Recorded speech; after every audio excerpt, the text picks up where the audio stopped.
All right. Hi, guys. It's Kim. And I'm Lola, and welcome back to Turn the Page, the podcast where two sisters catch up over books, reviews, and all the juicy bits in between. All right. What's the plan for today? So today we will have pick and mix, then we'll go straight into plot points with story time, the characters, and then our breakdown. And then as we go through the breakdown, you'll hear our thoughts. And we have mixed up the breakdown a little bit, so Kim will get into that when we get to that point, so hopefully you guys are with it, and then we'll end with read receipts.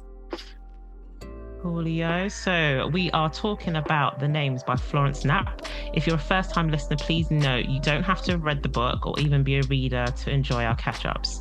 You can just enjoy the ride. This one does need a trigger warning, by the way. As the cover looks, you wouldn't expect it to have these themes, but when you do get into it, there are strong themes of domestic violence, coercive control, and murder. So if this one isn't for you, we completely understand and are happy to catch up with you next time. We would try to ensure that we keep in mind the sensitivity of the topics that are discussed in the book, but we will also give a little bit of a lighter vibe as well, just so that this book isn't doom and gloom, because there is some hope in the book. And a reminder about how to find us. You can find us on YouTube at turn.third.page.podcast. Should be a link in the episode so you can find us. And remember, we are on Spotify, Apple Podcast, Instagram at turnthepage.pod. And like Lola has said, we are on YouTube. So make sure you follow us on all the platforms. I will try to become more active. I've been so silent on all the platforms. I will try and be better. Well, you've been doing really well on YouTube. We've been getting some good engagement on the shorts. I know, I just need to be posting more. That's the problem. Yeah. I keep looking at the page and I'm like, the last time I posted was ages ago. I could have at least posted about the last episode. Like, I didn't do anything. But yeah, ignore me, guys. Pick a mix time. Have you ever read the ending of a book first? And why? I actually used to do that. Oh. I used to read the last chapter just to give me a vibe of if this book was worth it or not. Because when I was very, very young. Yeah, but you won't know the detail.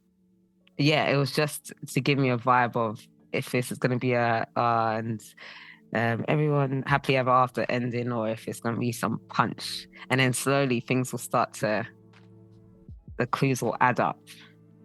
Oh, so like when you actually start reading the book, you'd be like, yeah. Oh, no, that would be terrible. Because can you imagine if there's like somebody that's died, or they say in the ending, like, yeah, so that's like, I think memory of so and so. I can't remember why I stopped, but I think something happened. I was like, I'm not doing this. I'm spoiling it.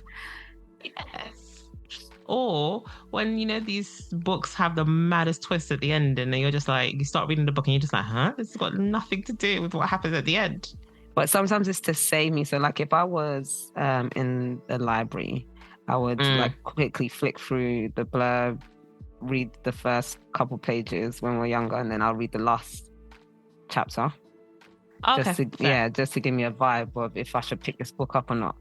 But now I've got my other system with more people like reviewing stuff and having accessible to other people's, so I can kind of gauge if they like the kind of books I like and stuff like that.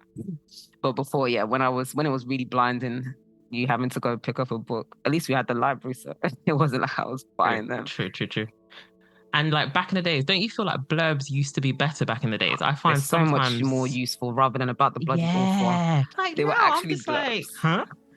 What's this? Like even the blurb for, is it The Will of the Many or whichever book it was? I was just like, okay. Like this isn't enough to tell me what this book is about. I think they are banking on the fact that you will send out copies to people on like Goodreads, for example, and they will read the book and then give a quick summary. But yeah, that's true. Like the blurbs back in the days were so much better. What about you?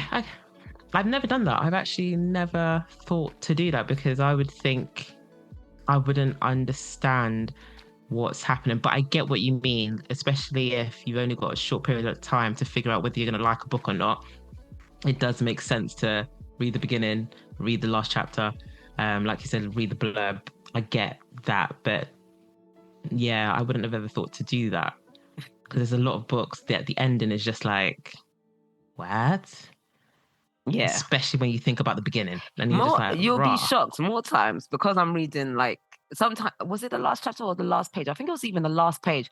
So more times it doesn't actually spoil anything. It makes so like it's like I think it was the last page because more times it wouldn't spoil anything too much, not anything crazy. Like read the last page of a book near you. It's not very informative, but it will give you a gist of like I said, it'll just give me a gist of the writing style, where we're kind of going. Is it a happy ending or is it a sad ending?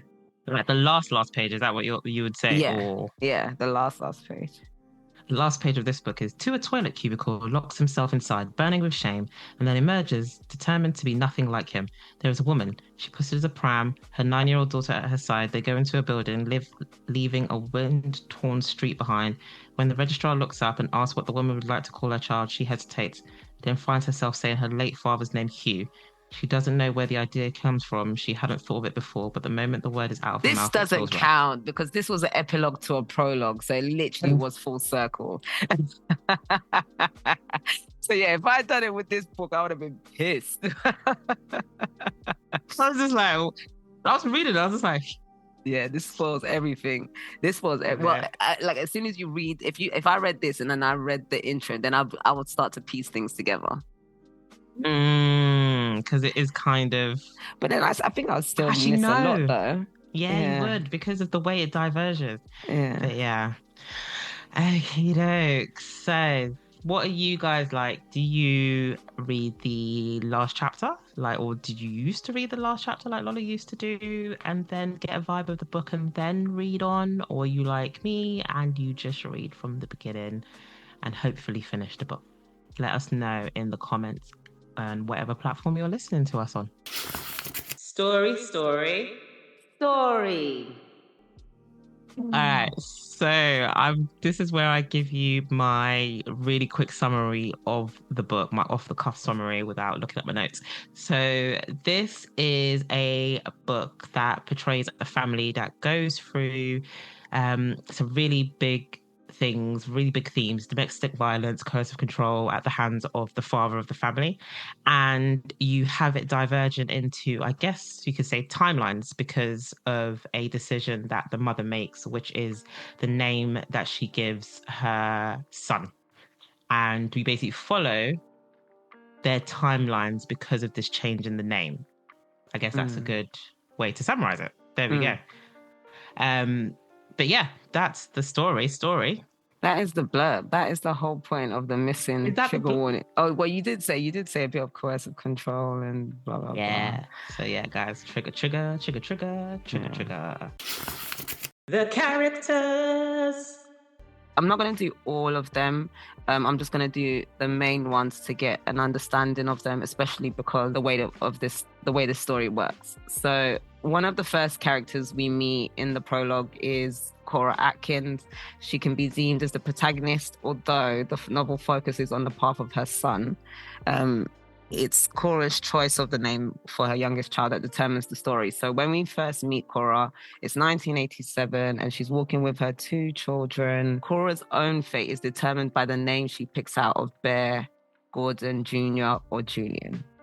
In the Bear arc, so for each character, I'll tell you what they're like in each arc. So remember, she's walking with her daughter, her oldest daughter, and her newborn son.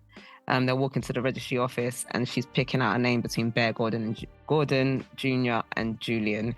So in the Bear arc, she is more empowered and her journey is one of growth. In the Julian arc, she's also empowered. However, her growth trend is a little bit more flat, so it isn't as positive. In the Gordon arc, her journey is of growth, although she suffers a lot before we get there. Cora. Oh my gosh, what's going on today? Cora is married to Gordon Sr., who's the novel's antagonist and a doctor, and has dictated that Cora should name their son after him, as he is the father and his dad's dad had this name and they were all doctors and it's like a tradition. But anyway, Then they have their first child, who's Maia, as I mentioned. They have a daughter. And due to her gender, Cora's allowed to name her whatever she likes. So when we first meet her, she's 9, and they are discussing potential names for the newborn. And Maia suggests Bear. So in the Bear arc, her and her brother have a loving, close relationship, and she is a homeopath, which opposes the hatred that we see in Gordon's arc. The siblings hate each other, and she's a doctor like her dad. And then finally, in the Julian arc, she's a homeopath again, like she is in Bear's.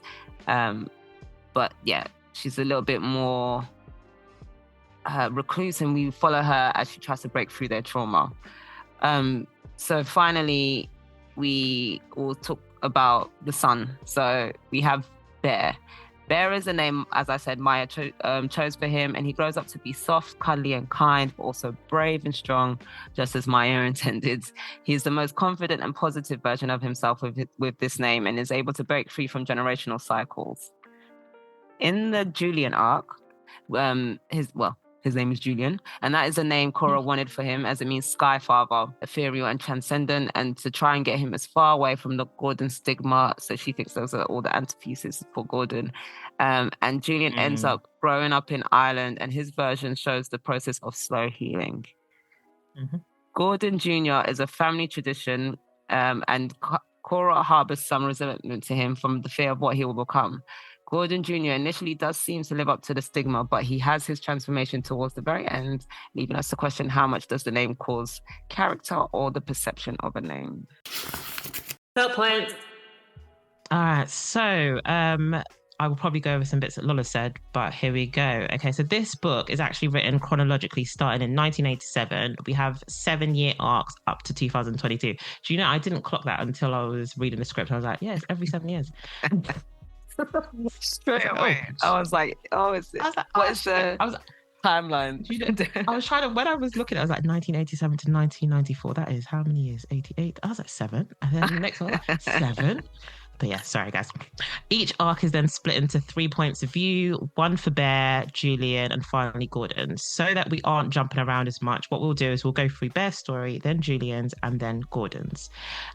Disclaimer, this is kind of like watching, if you know, the Christopher Nolan film Memento in order. So it kind of loses some of the magic, but we think this is probably the best way to help with the breakdown. So here we go.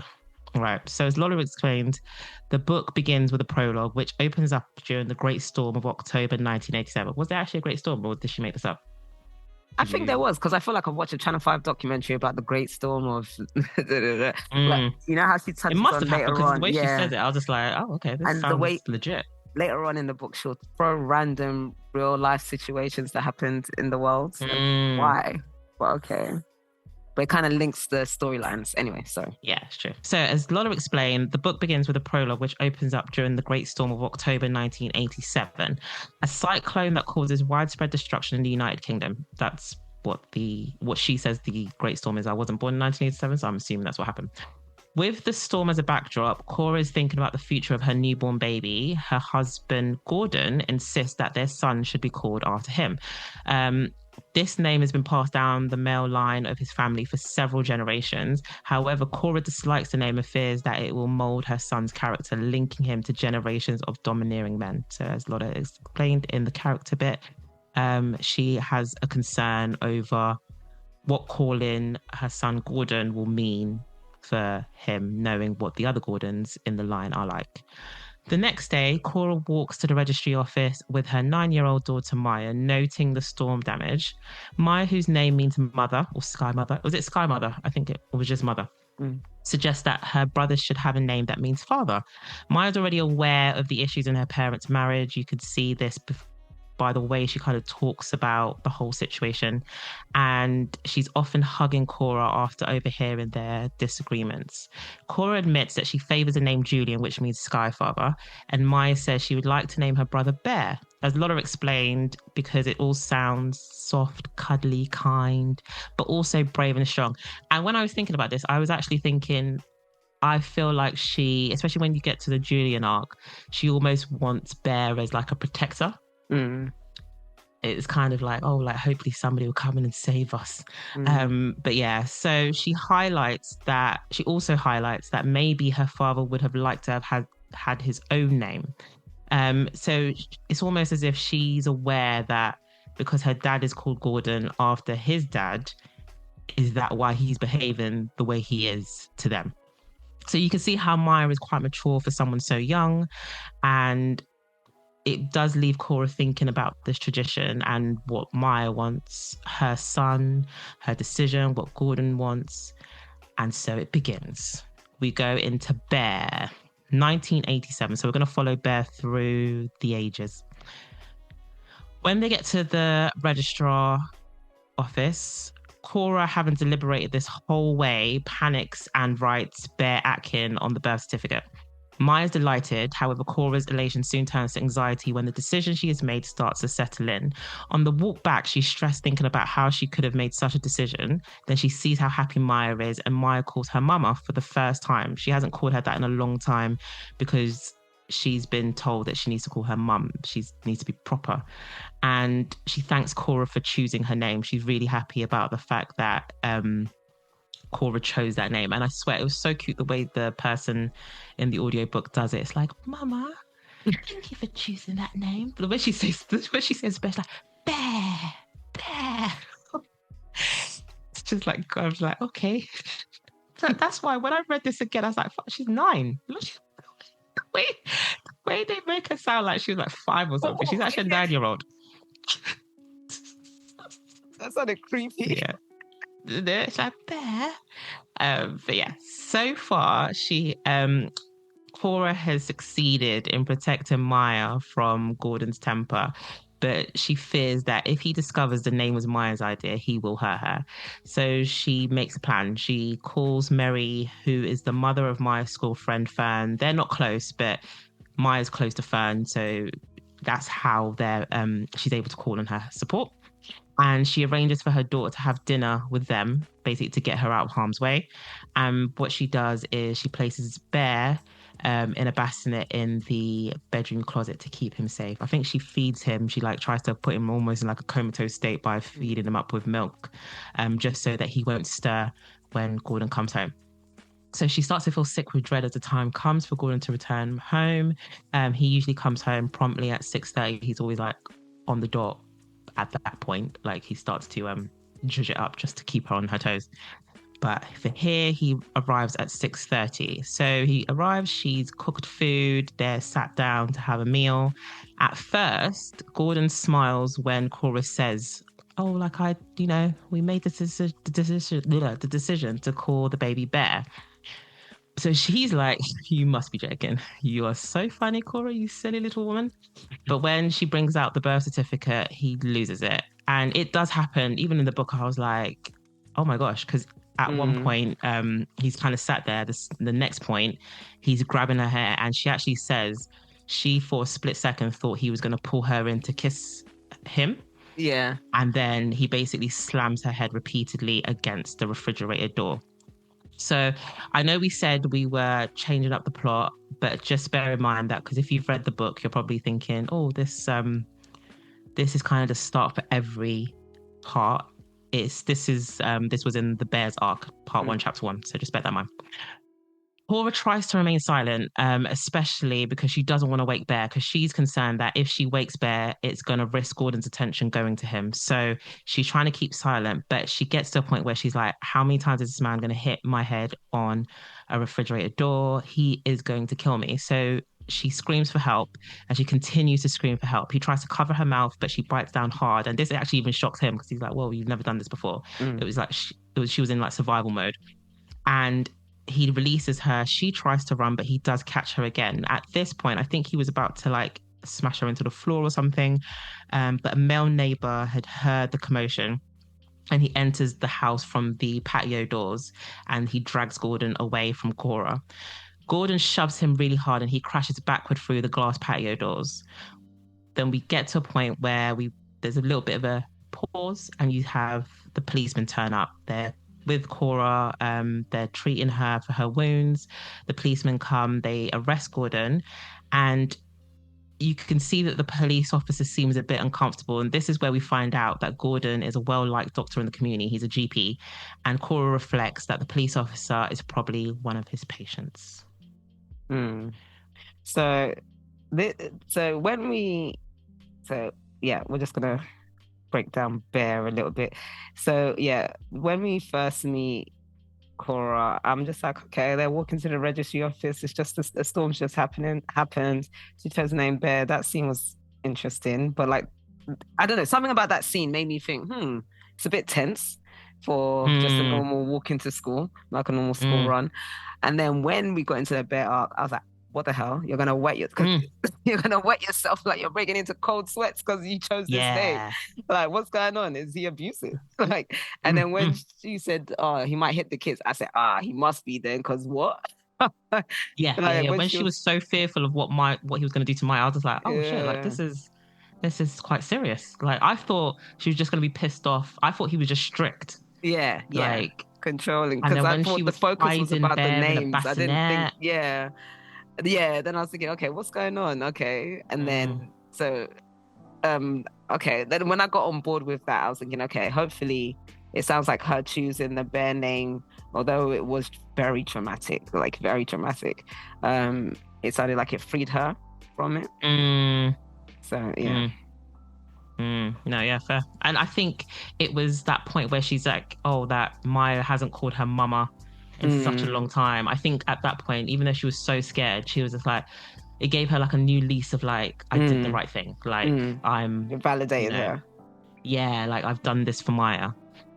Alrighty, moving on to 1994. We are still in Bear's POV. So one thing I quite liked about the book was that it wasn't just stuck in the POV of the child growing up.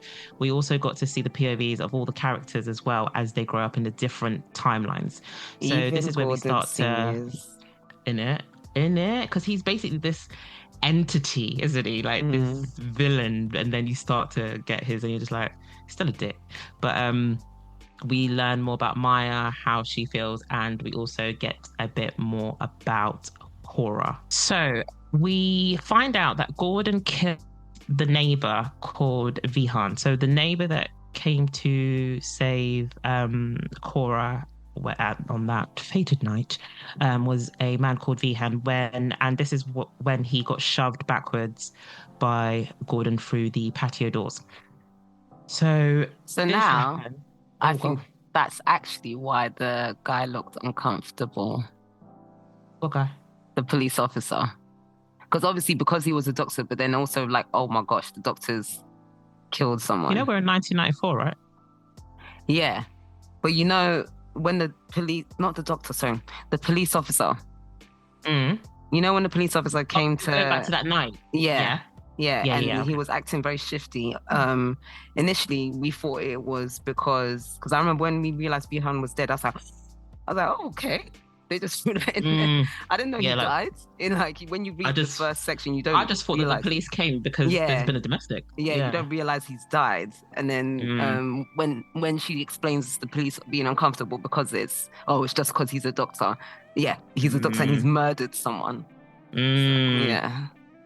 Yes. So after this whole thing happened, Cora's mother, Shilva, travels down from Ireland to stay with them for a while after Gordon gets arrested. And this is also where we see how, I think, bloody the scene was, because she actually helps to clean up afterwards. Because I remember finding this out when, I can't remember what I was watching. It must have been one of these documentaries or podcasts.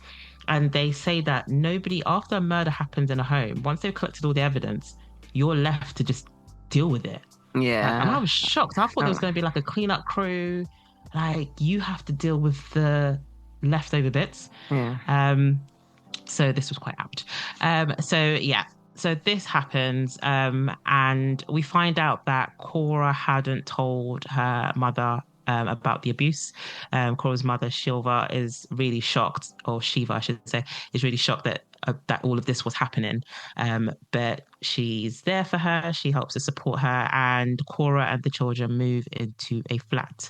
We also have Mary and Fern. Remember the mother and daughter that took Maia that night. They've become a source of support, and they're like family to the Atkins. Actually, I think I said that their surname was the Atkins, to the Atkin family. Maia is now, oh, well done, Lola. Maia is now, she's like pointing at herself like, I did. Maia, who is now 16, is like a second mother to her excitable younger brother Bear, who calls Maia Bees. That's how she says it in the audiobook. Bees. And has done so since he could talk. And he refers to Cora as Mama Bear. And you can see how close they are as a unit, and you can see how close they are as siblings. They're really close to each other. We learned that Maia also startles easily as a trauma response to her time living with their dad, and she actually regularly has therapy appointments. Gordon's absence starts to transform Cora's life. She has a gardening job now, and she works on the grounds of a stately home. She dances for fun. Because the other thing to bear in mind is, I don't know if this is the chapter, I don't think it is, but we do find out that Cora was a dancer when she first met Gordon. I don't know if we discuss it later on, but she actually met him because she'd had a injury, and I think she'd broken a bone in her foot. And that's where she met Gordon when she was a bit younger. And that's how this whole thing, their relationship started.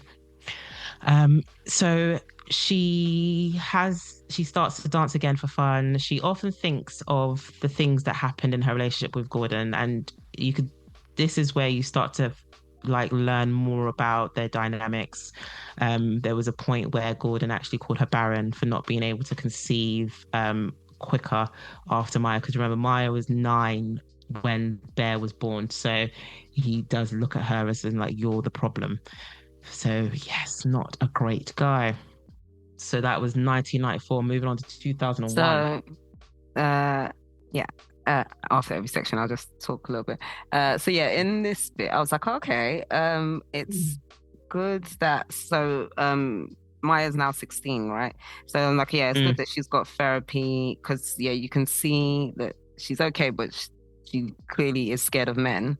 And then this is when we first learned. So Maia, she's scared of loud noises as well, isn't it? Because like in class, somebody does something and she jumps, and the boys then take the piss out of her. Kids are dicks. And so there's certain things in. So like we said, so that the story split into 3 arcs, and there's certain things that flow through all 3 arcs, regardless of the name. One of them being that Maia is a lesbian. So this is the first time. Yeah, I think this is the first time that we learned that because Bear's the first time in 1994. So, because it's set. So in the real book, it's done by the 7-year arcs. So yeah, Bear's the first chapter in each every time. So yeah, we learn that she's gay, and you start to think, which I am not saying this, she says this even later on, is she gay because of her dad, or because which is a fair thing to think. I didn't really understand the living dynamic with Mary and Fern, because they basically live together. It's a lot more than like they're basically, and Rolando, like there's like another neighbor, I think they live in the same block. Yeah, but in this arc, they're like basically living in the same house. It felt like. No. Because it works because, what's the situation? So Maia I think she'd been in France or something. So she comes back from France. Oh, okay. Yeah, and that's where everybody was there. Okay. So 2001, 7 years later. Maia is 25. She's now training to be a homeopath. She lives with her girlfriend in Brighton. And on the train to visit his sister, Bear, who's now 14, he's amusing a young girl by making paper animals. And this is where you see that, he's really good with other children, because it's a young girl on the train that's really like antsy, and I think she's crying or something, and he just kind of calms her down, which the mother is very happy about. When Bear arrives, we continue this sense of their close relationship as Bear tells Maia about Lily, a girl in his class who he admires. He also reveals how a discussion of the Canterbury Tales at school prompted him to reflect on his identity, because his teacher observed that while Chaucer's male characters are described by their professions, the women, such as the wife of Bath, are presented via their relationships to men. So when asked how he would define himself in relation to another person, Bear realized he would be considered the murderer's son. And it's kind of like this sad point where they're both kind of like solemnly like silent about it. And then Maia then admits that she often imagined people thought of her as a murderer's daughter. And I guess this is one of those things where they might have not talked about this thought before. But it's also probably because their father was due to be released from prison the following year, and they're kind of contemplating this happening. So they talk about their shock about him not being released earlier, because for Maia, she says that he was always very charming and that nobody would have believed what he was doing to Cora if Vihan didn't step in. And this is where you kind of see how Vihan is viewed as this almost, not like, I don't want to say like a deity, maybe like a guardian angel, this man that has saved their lives, and he's really important in their life. And you also see that they're still fearful of Gordon to this day, and they wonder if Gordon will come after them. Meanwhile, before I go further, this is even to the point where Bear even says at one point that he wishes Cora started dating because he wants her to be protected. He wants there to be a man. I think he talks about this plumber that comes to help, or a handyman that comes to help with stuff around the house. He even thinks that, like he would be able to take care of himself against him, which is quite interesting because we then go into Cora, who tries dating. She meets a curly-haired vet named Felix, who is a friend of Mary's husband. Mary's husband's name is Roland, by the way. Felix is kind. He's interesting. He also finds Cora attractive, which is good. However, she does let Felix know, I think, after the date that there won't be a second date. And I can see why. She's like, Gordon was really nice in the beginning, and then he became who he is. So I don't think I can do this right now. She tells Mary that she can't trust any man who seems nice, as she fears that they're going to trick her. So at this point, she's like, you know what, let me just stay being mum. 2008. So yeah, for 2001. Again, so by this point, I'm trying to guess which is the most positive arc. So I'm like, okay, Bears seems the most positive at this point. Lord God. And Cora can't trust anyone anymore. I thought that was ever present, even more so with Gordon about to being released. I thought maybe that was heightening up as well.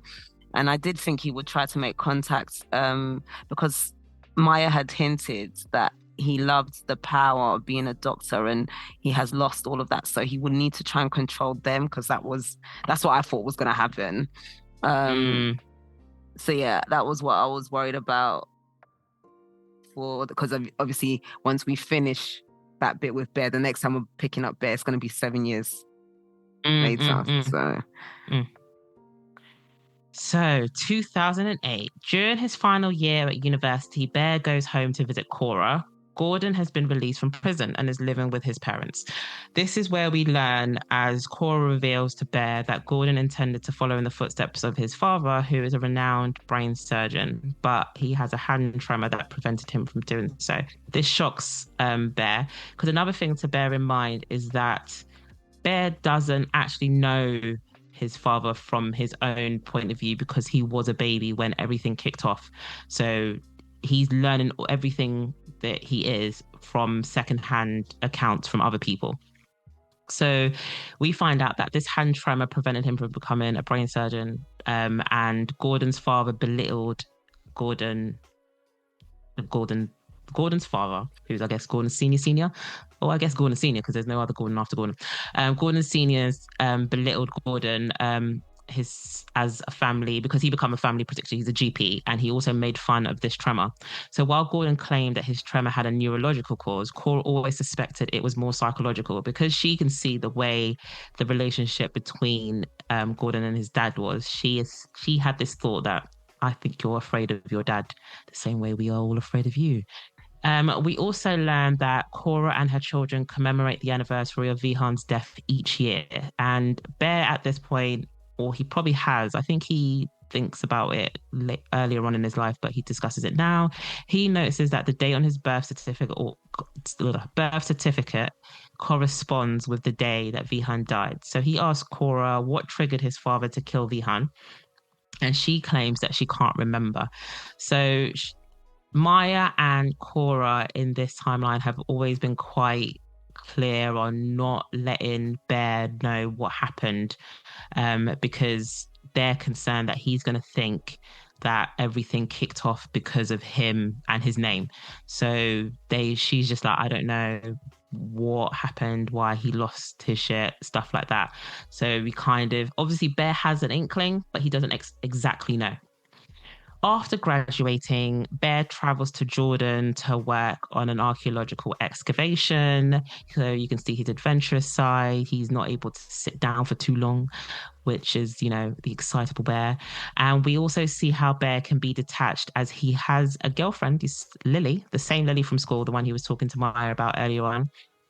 And she secretly wishes that Bear would settle down with her in England, but she does accept that, he has this wanderlust, he wants to be adventurous, and this is an integral part of his character and what she does love about him. So she takes a job as an English professor's assistant in Rome, and she's doing this to, prove to Bear that, look, I am this independent woman, and, this is probably what he wants. He doesn't want somebody that's going to tie him down. So we move on to Maia, who is on a trip with her girlfriend, Charlotte, and they're stuck in a traffic jam when Maia looks over. She's the passenger in this car. She looks over to the other car and she sees somebody that shocks her socks off. It is Gordon. Gordon stares right back at her. Maia's terrified because she's thinking, oh my gosh, what is he doing here, of all places? And then she also notices that Charlotte places a hand on her knee, which Maia instinctively brushes away. And at this point, you could tell that she's concerned and she's afraid that her father will see and be disgusted by her. When they return home, Maia then admits to Charlotte that her father is a murderer. 2015. So by this point, I was like, by this point, there's like a lot of weaving through the point of views.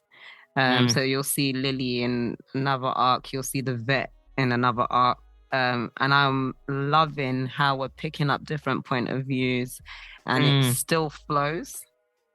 Yeah. So I'm like, I'm not confused. Jarring. It's not jarring, even though it's a 7-year gap each time, which is why I noticed as well, because I was like, rah, this is actually flowing very well.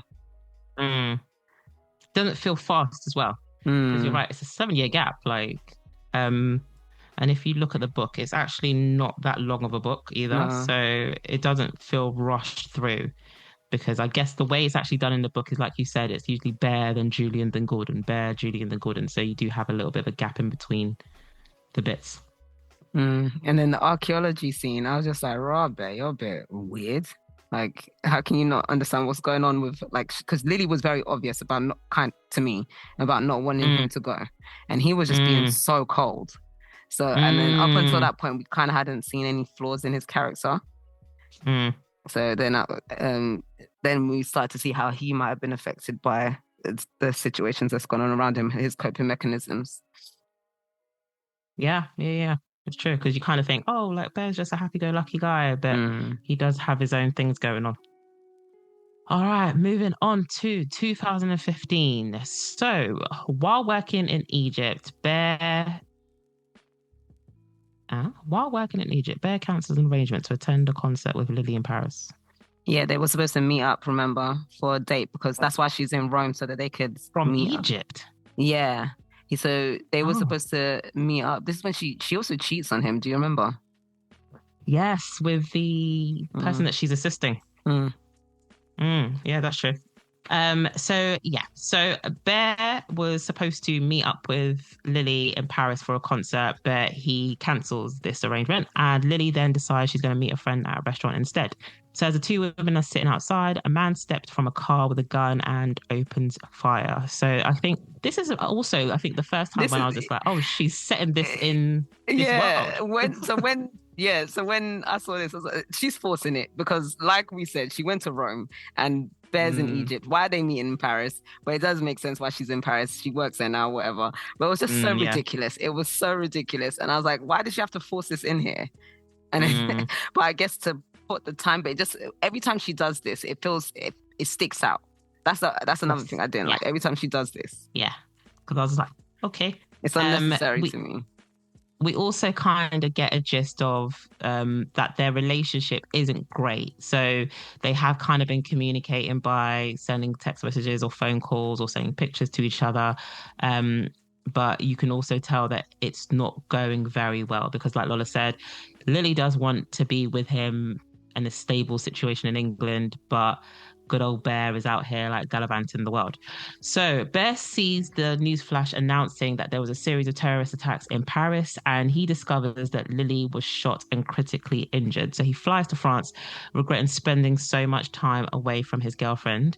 Lily recovers, and at this point, she's, I think, in a wheelchair. They're sat in a park, and she could tell that at this point she's kind of angry with him because she's kind of the opinion of like, you weren't there for me, and because I think she tried to like call him or something as well at the time that it would have happened, and for some reason I can't remember, he didn't pick up those. Yeah, it was one of those situations. And I guess because she wouldn't have been there if he didn't cancel that arrangement to go to the concert and stuff, wasn't it? So, and she's also of the opinion of, she's also angry with herself because she's like, I know who you are. You want to be able to gallivant around the world. And because he, at this point, is like, look, I'll be here in England. I'll stay with you. But she's like, I know you don't want to, in her mind, she's like, I feel like you don't want to stay here in England. You want to be able to be free. So they have this back and forth, and he then decides to really think about it, and he's accompanies her back to England. He finds a job at a British museum. He apologizes to Lily for, his traveling around, leaving her to it, leaving her on her own. And he explains that he always... Oh, sorry, because I don't know when the bad stuff is coming. I love this because she didn't mess around. Oh no, it's not happening anytime soon. Yeah, it's in the next one. So she didn't mess around with this. Like, you think it's gonna be that usual trope of, we're not the right fit or whatever, and then they go their separate ways, and then decades later they come back together. But no, he actually just gets he was being a bit of an asshole. So he actually just that fear, that scare, life, death, whatever situation actually scared him, and it worked. So it wasn't any messing around. Because I think because there was a point where even I was with her when she was like, oh, that like, you're probably just staying, that you want to stay with me because you feel guilty, and like, look at me, like I'm in a wheelchair and stuff like that. But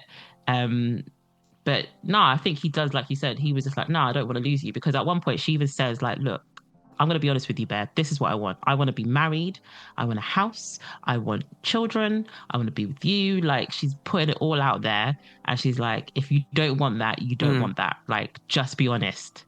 And he's actually like, nah, babes, I do want this. I want to be with you. And you're just like, oh, yay. Lord. So Bear and Lily, so Bear explains that he always felt the need to live up to the adventurous associations of his name. And this is the point where I was thinking, make it that Maia called you Bear, and this is why you decided to like gallivant around the world and be a dick. Like, well, but I guess it's the names, isn't it? Bear and Lily buy a house in Brighton near Maia and her now wife Charlotte. And did you clock that Lily don't like Maia that much? Did you clock it? Yeah. Clock that tea. Because she's a bit like, I can't remember, something happens and she was just like, oh, I know. Or she says that, oh, I know that Maia doesn't like me. Or I think when she was pissed off with Bear after the terrorist attack, when she was recovering, I think she's kind of like, oh, and your relationship with your sister is too close and stuff like that. I can't remember, something happens and I was like, oh, really? But yeah, so they're now living in a house near Maia and her now wife Charlotte. Cora and Mary also live nearby. Bear has stayed in regular touch with a man called Kian, who is his grandmother's partner and a jeweler, who we will see more in Julian's arc. And he has stayed in their lives since Shiva's death. Shiva's the grandmother, Cora's mother, and asks him to make an engagement ring for Lily. So when Kian addresses him as my boy, Bear is profoundly moved. It's like, this is all coming together. I should have done it. But yeah. Yeah. So we meet Kian in another arc.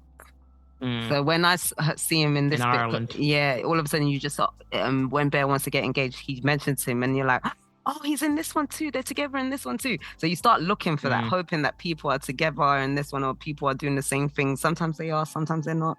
So yeah, when I saw him here, I was like, oh yeah, yeah, the grandmother isn't alone, because there's one arc where the grandmother isn't. Yeah, anyway, so literally everyone's it's quite interesting. And then also it's nice, like I said, it was nice that Lily found her voice, even if the terrorist attack was ridiculous.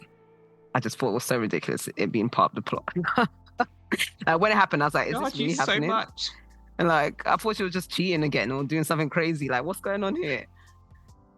Charge you so much. It was, I agree, it was a bit like, it took me out of what was going rhythm on. yeah, like, it did confuse me, so I get you. All right, last 2022. So this is the last bit for Bear. During the COVID lockdown, Bear climbed again. This is another thing that this was the other thing. She does 3 things, and that's literally it that sprinkles it through, and it's like, okay. So 2022. So we meet a kid called Pearl, and she's out in the garden playing around with the mud and the gunk there, and then we see a woman, Lily, who is watching her from the kitchen while she's cleaning up, and we also find out that Pearl is Bear and Lily's kid. And whilst she's looking at Pearl, she reminisces, and she was just like, oh, it was, a good time when it was just the 3 of them. I think this was during the COVID lockdown. And you're like, where the hell's Bear? So we find out, and the way Lily has it, she said it was a Thursday. Bear climbed, Lily had been out. I think she went to the shop or something. Bear had climbed up to the loft, and he had taken Pearl up with him to fix the cold water tank. And whilst he was up there, he got stung by a wasp. And it was so sad because Pearl was up there. She was talking to Bear about, oh, like, what's this? What's that? And I think she even says she sees the wasp nest, and she's like, oh, like, what's that? And he's like, oh, it'll be fine. It'll be okay. But then he gets stung. And I think also at this point, he didn't know that he was allergic to wasps. So he's thinking, yeah, it'll be fine. It's okay. Like, we'll get down the stairs. And his thing is, I need to get her down. Because even when he actually does start to realize that something's wrong, but he didn't want to make her panic. Panic her. Yeah, exactly. So I was thinking, oh, you could have stick your life and you just threw that out to the side and got I'd do that up there, because I don't even think he was fully boarded. No, it wasn't. Took her up there. Yeah, I was so panicked, even knowing that when you I just had this sense of dread that something's gonna happen. I wasn't thinking about a bloody wasp. No, I thought like he was gonna fall through the roof or something. Yeah, I thought something was gonna happen, but yeah. Yeah, it was so stressful that it was really tense. So he gets, like Lola said, he gets stung by the wasp, and he's really trying to not panic Pearl, who was really interested in the stack of books that she was looking at. So he's like, okay, come on, let's go. He basically carries her down, and while he's doing this, his breathing is becoming more and more labored. He finally gets her safely down the stairs, and this is when he collapses. And you also get Pearl I think you get Pearl's point of view, but she sees that his face is swelling up. So he does suffer anaphylaxis, and I believe Lily comes back whilst he's suffering, but it's obviously too late. And at this point, Pearl had run upstairs because I guess she was afraid of what her dad was looking like because his face is swelling up. So Lily calls her back down, and she's trying to calmly say, like, darling, what's happened to Daddy? What's happened? And she's just like, oh, like he got stung by a wasp, and then his face looked all funny and stuff like that. And so in summary, he did suffer anaphylaxis and he passed away. So yep, Lily becomes a single parent to their 4-year-old daughter Pearl, and 2 years later, Lily tells Pearl how she came by her name. So Bear had suggested that as his name was an animal and Lily's was a vegetable, I didn't know Lily was a vegetable, but I guess, I don't know plants like that. Their daughter should be named after a mineral. So Lily and Pearl get a flower, lily pad, isn't it? But who am I? I guess vegetable, lily flower. Maybe. I really don't think it's a vegetable, but who am I? Lily and Pearl get a cat to reestablish this pattern in the household, naming it Cat. And I just thought, okay, yeah, fair.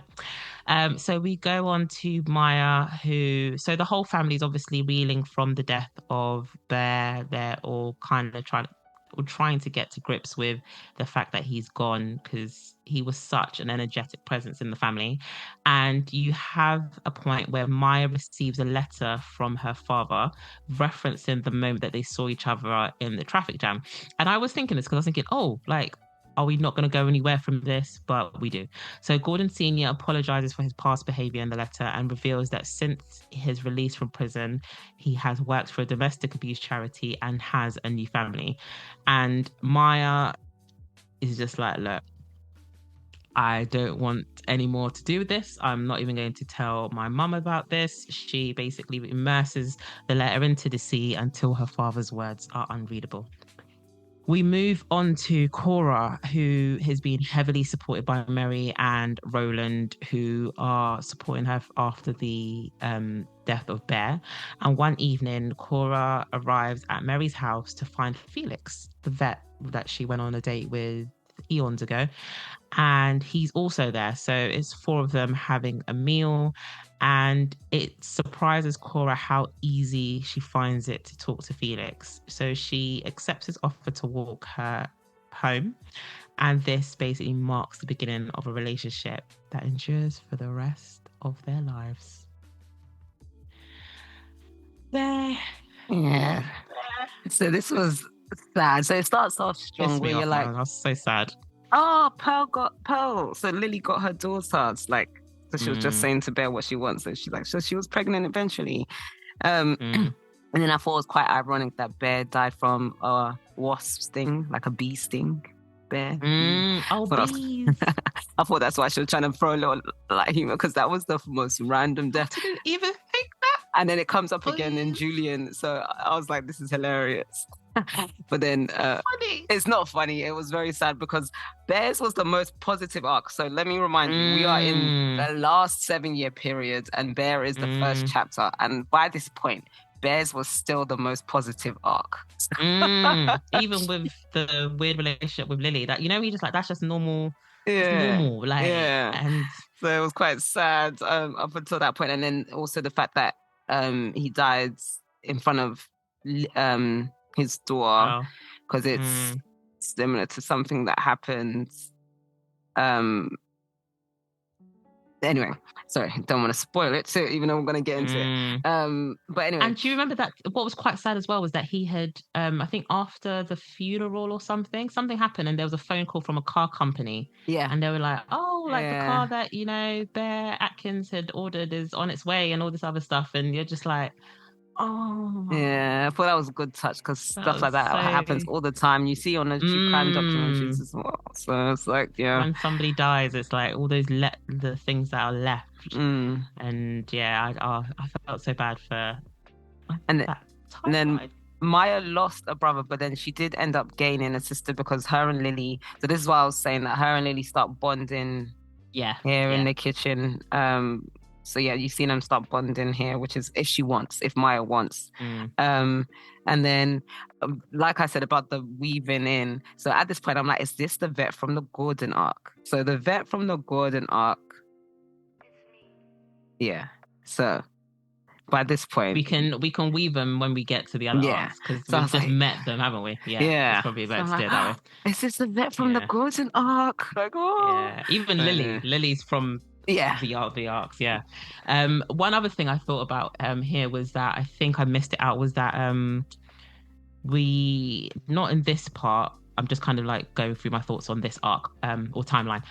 I think the year was it when they get the house. I think Bear finally finds out what happened on that night because he's been bugging them throughout the story. Yeah. And I think Lily has a conversation with Maia once, and or was it Charlotte? I think it's the wife, and she says like, oh, that Bear, there's something holding Bear back or something like that. And then Charlotte was just like, I think it's something that you need to speak to Maia about. So she then speaks to Maia, and then Maia tells her what happened, and they decide Bear not to tell Bear. Yeah, so it's kind of just like Bear figures it out, and then he's always kind of known. But yeah. I think they thought it was, let's not tell him so we don't ruin his life, but it has been something that has been playing on him throughout. And I think for him, he's kind of just of the opinion, I don't want to upset everybody by drudging up things that they all had to live through, whereas I was a baby. So it's kind of that weird dynamic of like, we all know something, we're not talking about it. So whereas Lily, as an outsider, she's like, I can tell that although they're really close, there is something that they're not discussing. So that's when she finds out. Does she tell Bear? I thought they decide not to tell. I don't think she tells him. Yeah, but she finds out from Maia. Yeah. I think she finds out from Maia. But yeah. Or no, does she? Oh no, maybe she does. I don't know. But yeah, so I did think, I was just like, oh, like he hasn't actually been going through it. But yeah, Bear. I don't know if you've got the voice note, but when I got to this bit, I was the exact same way, because you were rooting for Bear because it, like we said, it's so dark everywhere else. So you're like, okay, this is the positive arc. You're like, nothing bad's gonna happen to Bear. Everything bad's happening to everyone else. Ever after. It can't be. This is Hollywood. It can't be all bad. And then boom, I'm like, the house on the hill. I'm not gonna lie, I did like the twist though, because it was like. Yeah. And then it shows that what's in, because the whole thing is that did her choosing this name save him? And it was like, no. Like, can you run away from your destiny? I guess this is what we're supposed to learn through Bear. And was it his destiny? Because Julian and Gordon. But then you'll see Julian with this wasp nest. Yeah, but he didn't die. Why did he have to die? Like, gosh. Yeah, that cut me up. And I think because obviously we're explaining it as in just the Bear arc. Like Lola says, it is quite dark. So when you get to like 7 years later, it starts with Bear, you're like, I can breathe. You're just like, yay, Bear. And then also the way that we're framing it as well, be mindful that you, like I said, that it kind of flows on. So you never know what to pick up from other arcs. So you just kind of try and. You think everything's true until you hear the contrary in that arc. Well, that's what I was reading it as. I get what you mean. Like, you never know what's not true. So I just kind of assumed everything, and it made you learn more about why certain characters were doing certain things. So I thought that was very clever. And you don't get the past of everybody. Like, you don't really hear, like, it's not the same past or all of the past, for example, about Gordon as a character in every timeline either. So the most that they talked about Gordon was the fact that he has this tremor. And then in the next couple of arcs, you find out, for example, how like Cora and Gordon get together. You build up the story through the arcs. Yeah. It was I really like this book. I must admit, I really was very really clever. Well, I wish we did this without the domestic violence. I wish we would have tackled it without that theme, so we could really explore it. But after I got over that, I'm not too upset by it. Yeah, I think because Lola she had a brief outline of what this book was about. I had nothing. I just heard the names by Florence Knapp. Okay, page 1, start reading. So I knew nothing about this book. So I'm like, rotted. Like, what's all this? The cover's a bit wild, but because that has nothing to do with anything in the book. But yeah, I like the book. But yeah. Moving on to Julian. I forgot to say that. No, actually, no, it's only this bit that is set in Ireland, isn't it? Yeah. All right, guys. So the birds are singing, and this is getting a bit long, so I'm going to end it here. I don't know if this is going to be a 3-parter, but it'll definitely be a 2-parter. We're trying to get a one and done, but it's not going to be the case. So happy Mother's Day, guys. And this is actually going to go up in like 20 minutes. So yeah, like, comment, subscribe, do all the things Kim gonna get you, blah, blah, blah, red,